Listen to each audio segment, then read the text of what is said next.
Bonjour à tous. Aujourd'hui, séance peinture grâce à notre partenaire Restom qui nous a envoyé un produit à appliquer sur les pièces qui ont été préalablement sablées et métallisées. Ce produit, c'est l'Epox Après 9000 qui est un apprêt anti-corrosion, alors haute performance, ce qui permet en fait d'appliquer sur nos pièces une belle teinte qui sera de couleur rouge, puisque j'ai demandé à notre fournisseur de se rapprocher au plus près de la teinte de base anti-rouille des pièces des véhicules allemands.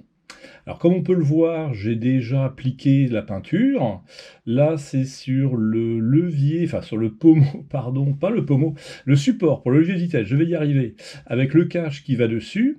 On voit bien la teinte rouge caractéristique. Alors cette teinte, l'après, en fait, il va falloir le poncer. Alors le poncer, pas pour avoir un bel aspect de surface, mais surtout pour que la peinture qui va suivre puisse adhérer.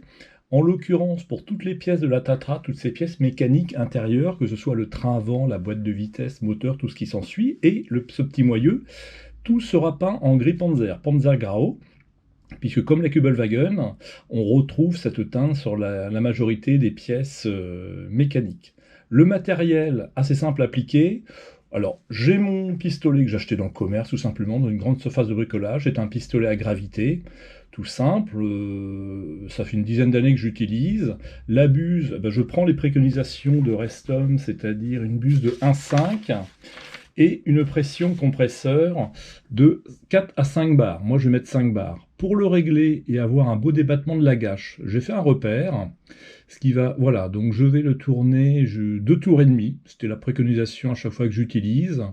Allez, on arrive à 2 tours. Hop, mon repère, il va aller en bas. Allez, 2 tours et demi, on y est. Et là, j'ai un beau débattement.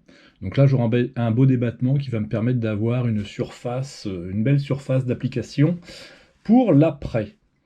Ensuite, bien évidemment, un masque, obligé, puisque qui dit peinture dit que forcément on aura des brouillards de peinture. Bon, là, je fais de la marque, je fais une pub pour la marque, mais c'est assez efficace, c'est un double filtre. Et enfin, le dosage. Alors, le dosage de l'Epox Après 9000, il est à 3 composants, c'est-à-dire l'époxy en lui-même, la peinture rouge, on aura un diluant et un durcisseur. Pour prendre les mesures, eh bien écoutez, moi j'utilise tout bêtement un pot à confiture. Alors, on est effectivement sur de l'après, ce serait une peinture civile, on ferait autre chose avec une balance. Donc là, en fait, je trace sur un pot, on a du 5-1-1, c'est-à-dire 5 volumes d'après.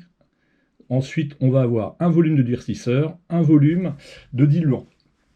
Et il n'y a plus qu'à verser. Comme c'est transparent, on verra tout de suite la quantité à utiliser. Donc avant d'appliquer toutes mes pièces, on voit bien certaines ont déjà été faites, mais là je vais refaire en dessous. Mon carton il a déjà bien travaillé.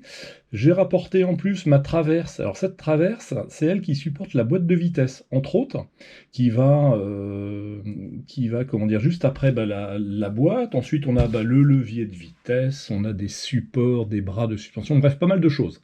Donc un coup de soufflette pour tout nettoyer ça, et ensuite il n'y a plus qu'à appliquer. Une fois que c'est fait, on aura déjà un beau résultat. Ça a été assez rapide, c'est moins rapide quand on nettoie le pistolet. Donc les surfaces, elles sont bien lisses, elles sont pas mal. Bon, bien évidemment, comme les pièces ont été sablées, elles sont bien sûr creusées par la rouille, mais sinon on voit bien que l'application de l'époxy s'est faite assez proprement. J'ai pas de coulure, ce qui est pas mal. Donc voilà, et on va ensuite continuer sur d'autres pièces. Là, on voit bien l'aspect métallisé voilà, de ce qui va être fait. Et pareil, même motif, même punition, on peint. Et ensuite, il n'y a plus qu'à laisser sécher. C'est un produit donc, qui sèche à l'air. Et ensuite, il faudra le poncer. Le ponçage, c'est du 1000 à l'eau. Donc ça sera pour la suite pour que la peinture adhère parfaitement. La nouvelle peinture, toutes ces pièces-là seront en gris Panzer. Il faudrait que ça adhère bien. Donc un coup de ponçage surtout. Allez, à la suite.